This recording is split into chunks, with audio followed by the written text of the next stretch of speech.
All right, this is The Earth and Its Peoples by Richard Bulliet, Chapter 30, Section 5, The Second World War. So in the previous sections, it talked about the outbreak of the war and how it started. World War II really started on two fronts.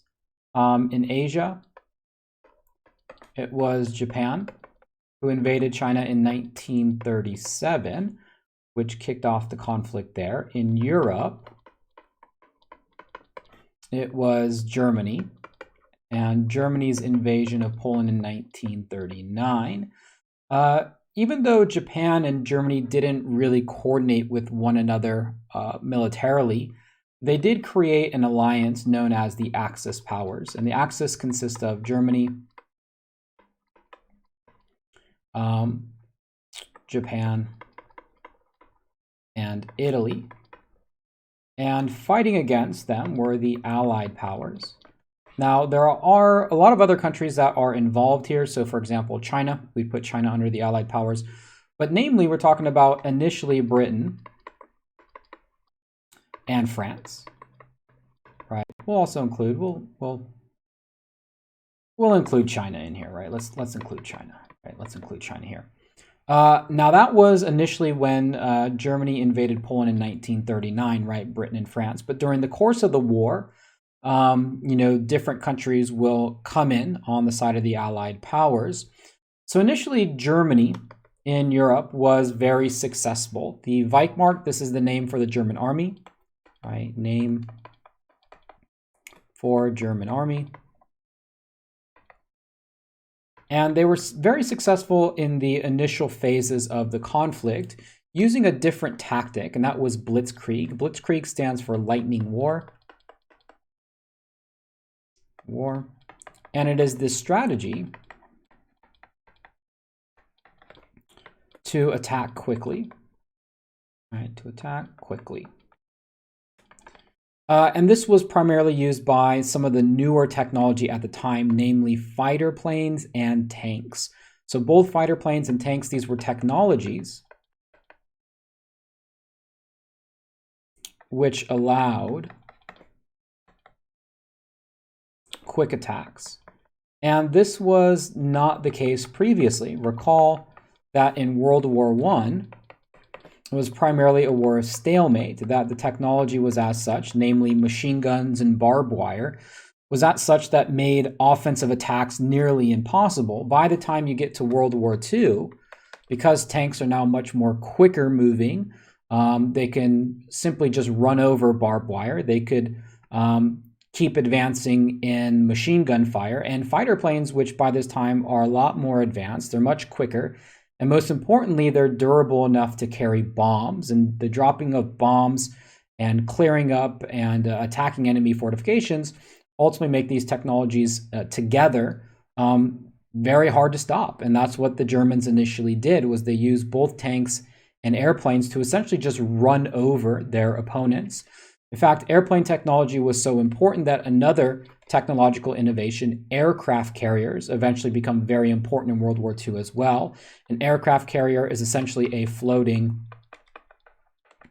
airstrip. It's a boat, essentially, and it's a boat that is big enough to allow airplanes to take off and land. And that kind of goes to show you just how important it was to control the skies. So whoever had the more superior air force and whoever had airplanes could dictate much more of the battlefield than earlier in World War I. Planes existed in World War I, but they were pretty technologically primitive. They weren't durable enough to carry heavy loads of things like bombs. They were used primarily for like reconnaissance during World War I and scouting. This time they could use to inflict serious damage on enemy positions. So not only was World War II a much faster war, right? That's what we also have to identify. World War II is a war of offense. I don't even know. O-F-F-E-N-S-E, right? Yeah, that's offense. It's a war of quick movements. Because attacks were very quick and very successful, it ultimately becomes a war of occupation, meaning that lots of people find themselves under the rule of foreign or outside powers. We already talked about this in the case of China. Much of China came under Japanese control. For that reason, civilian targets were fair game. Civilians were killed on all sides. Not only were civilians fair game in World War II, civilians were intentionally targeted in World War II.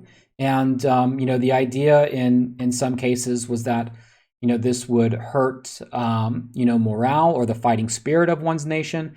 It may also cause damage to the economy. And World War II, in most cases, is a war where the civilian deaths outnumber that of soldiers. And that wasn't the case. Most people who died in World War II were soldiers fighting on the front lines. In World War II, it is civilians. World War I, right? Mostly soldiers. World War II, mostly civilians. In Europe and North Africa, like we mentioned before, initially Germany was very successful. So initially successful.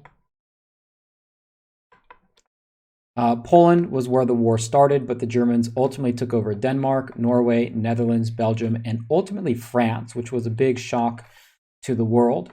So in terms of who's fighting on what side, the French were forced to surrender, and they were then occupied by the Germans. So we might say of all these territories, defeated by Germany.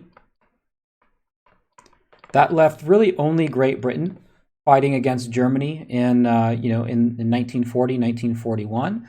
Great Britain had the benefit of being an island, the English Channel. This is the body of water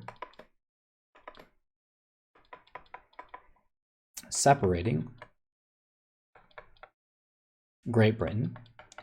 So whereas the Germans used tanks to conquer, all of these territories, they couldn't reach England because of the English Channel, and instead, the fight would primarily be done through, the Air Force or the skies. The Royal Air Force, this was the British Air Force, all right, the British Air Force, the Royal Air Force. And in the Battle of Britain, this was German versus British airplanes. And the idea was Germany was attempting to invade Great Britain, but had to defeat the Royal Air Force first because of technology like radar. So this was a new technology. This helped Britain win. So geography played a very important role. There was also a new prime minister, Winston Churchill. We'll say new PM. Prime Minister, and he had always been somebody who had said that Hitler couldn't be trusted, kind of contrary to his predecessor, Neville Chamberlain, who signed the Munich Agreement. Churchill had always held a very aggressive stance towards Germany, sort of had, we might say, kind of like a never surrender type attitude. He is essentially the one who is most responsible for leading the British during World War II. And because of technologies like radar, the British were able to eventually keep away any type of German land invasion. Germany, which was thwarted in Europe, then turned towards the Soviet Union. Recall that the Soviets and the Germans had created a pact with each other in 1939. In 1941, Germany broke that agreement and invaded the Soviet Union. So then we'll add, and that brings in another country into this conflict, and that is the Soviet Union, which then finds themselves, even though it's a communist country, finds themselves on the same side as Great Britain, fighting against Germany in this particular war. Germany had a lot of success initially against the Soviet Union, like it did in other areas. However, it was as the German troops invaded the Soviet Union, they got caught in the winter. The winter, we might say, put a stop on Germany's invasion of the Soviet Union.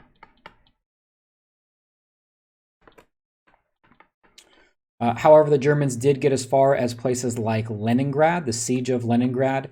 This was a city in the Soviet Union. It was a heavily populated city, and by sieging it meant to cut off any sorts of supplies, food, water, etc., etc. The people inside Leningrad endured that siege with very scarce resources. 1 million people died in the siege. Very, very costly, again, many of those being civilians. The German army then targeted Stalingrad, which was another city, primarily for the oil. The Battle of Stalingrad was the turning point. The combination of a very harsh winter, which made it difficult for German soldiers to maintain the proper supplies to continue fighting, plus the Soviet army, which up until this point had been preparing for a conflict, ultimately defeated Germany at Stalingrad. So the Battle of Stalingrad, turning point, Soviets defeat Germany. And really after this point, after Germany had lost the Battle of Stalingrad, the Soviet Union began to win the war on what was called the Eastern Front. Meanwhile, in Africa, German troops invaded Africa primarily for oil. British and Germans fought in Africa, primarily Northern Africa. Again, initially, Germany had some success. However, at the Battle of El Alamein, the British won. And again, proved to be a turning point where the Axis was then on the retreat. If we go over to our map here, we can kind of get a little bit of a feel for what we're talking about here. Let's see, let's draw in this purplish color. So there's Germany right here. Territory that the Germans were successful in invading stretched all the way until this region here. All right, so this ultimately became all under German influence. All of this also under German influence. It's essentially any of the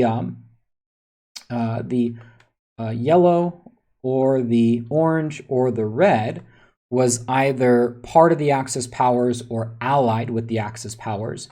The green represents the Allies, which here we can identify primarily as the United Kingdom, Great Britain, and the Soviet Union. You can see how here in the Battle of Britain in particular, how the English Channel, this waterway right here, really protected Great Britain from any type of land invasion, and the Battle of Britain was fought in the skies over that island there. Some important battles that we talked about, the turning point, Stalingrad. This was the farthest that the German army really got. After Germany was defeated there, the Russian army began pushing back against German advancements. Here you have the Battle El Alamein right here in Egypt. It maintained a foothold for British soldiers in Northern Africa, which again, things like oil and other resources were very important there as well. Meanwhile, in the Pacific, so we call this the European theater. And theater is just a term used to describe kind of where major battles are fought. In the European theater, it was the Soviets, the Germans, the British, later on the Americans. In the Pacific theater, this is primarily the war involving Japan, right? Japan.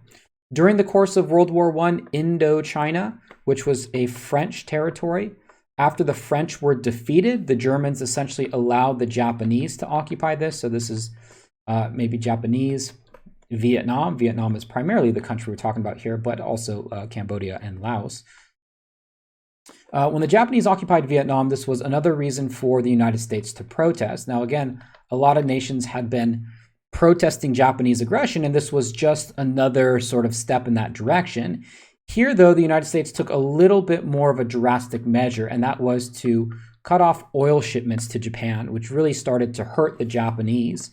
The Japanese, wanting to establish their own colonial empire, viewed the United States as really the only threat. The only thing that could get between Japan and their colonial ambitions was the United States and the United States Navy, because Great Britain and the Soviet Union had their hands full fighting against Germany.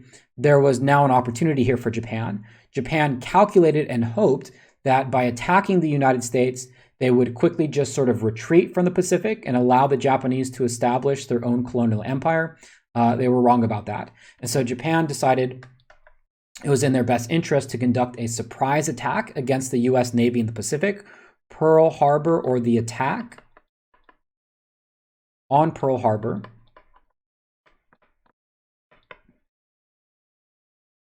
was a Japanese or Japan's attack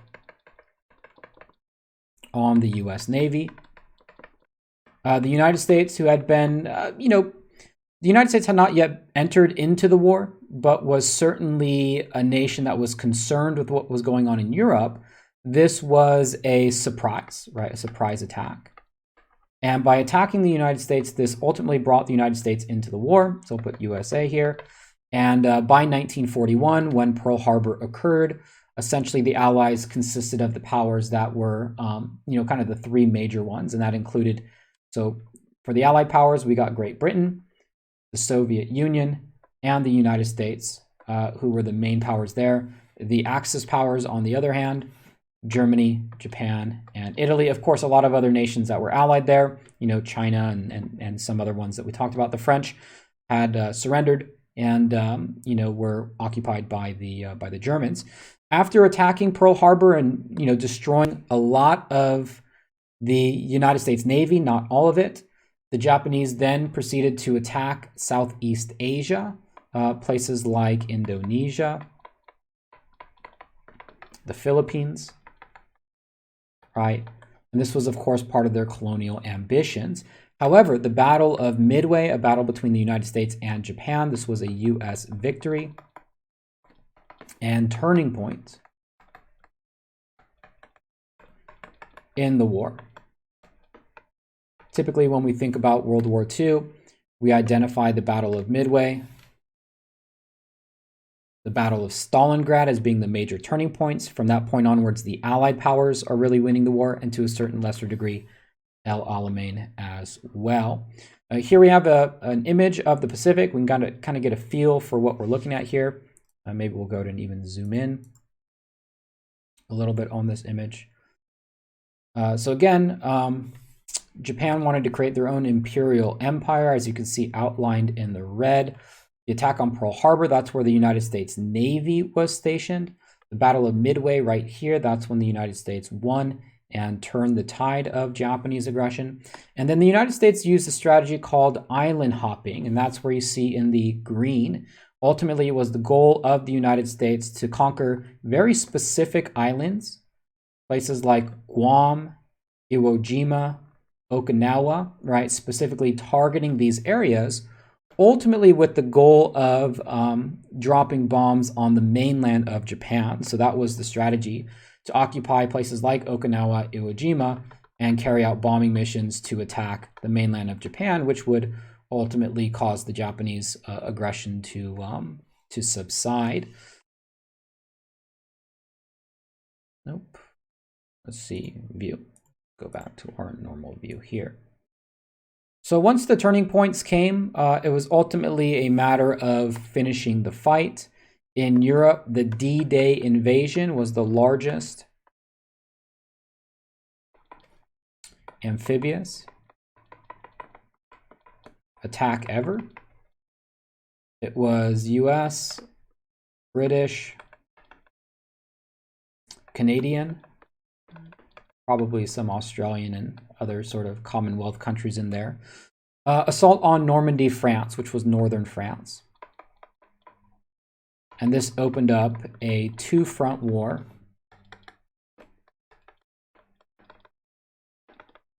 against Germany. So if we go back up to our map here, we can get kind of a better feel for what we're talking about. So this right here in the red, this was the Eastern Front, right? This was the fighting between Germany and the Soviet Union. The Normandy Invasion was when American, British troops, let's use a different color here.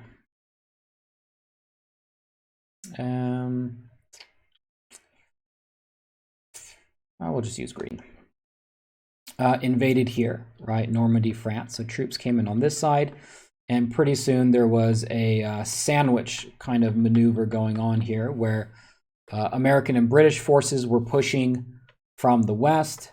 Soviet forces continued to push at the east, and they ultimately met in the middle here and successfully defeated Germany. In 1945, Germany surrendered. Adolf Hitler committed suicide.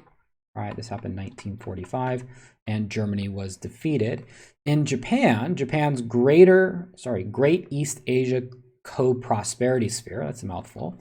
This was Japan's colonial empire. At the height of World War II, much of that co-prosperity sphere, which in name was supposedly taking back Asia from Western powers. However, it really set up a system in which Japan took advantage of its colonies. So places like Indonesia and the Philippines, which had been ousted of foreign powers like the Dutch and the Americans, wanted to kick the Japanese out as well. Japanese occupation was not any better. Those nations began to demand independence, not to recreate sort of a system of colonialism.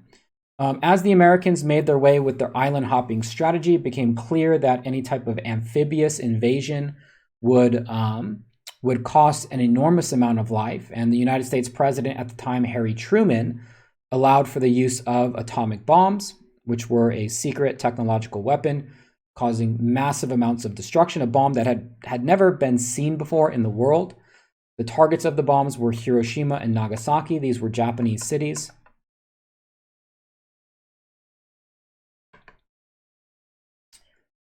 Hit with atomic bomb. And after that weapon was used, the Japanese surrendered. There has been controversy, or there is controversy over whether it was necessary or not. Some believe that Japan was on its way to surrendering and only needed a little bit more time. The United States, however, thought otherwise and used the bomb in the eyes of Truman and the military in order to prevent any sort of land invasion or a continuation or elongation of the conflict. Meanwhile, in China, with Japanese defeat, the Kuomintang, which was really ineffective at fighting Japan, continued to lose their foothold. They initiated high taxes. They printed currency, which caused inflation, and they didn't have popular support, right? So ineffective at fighting Japan and lost popular support.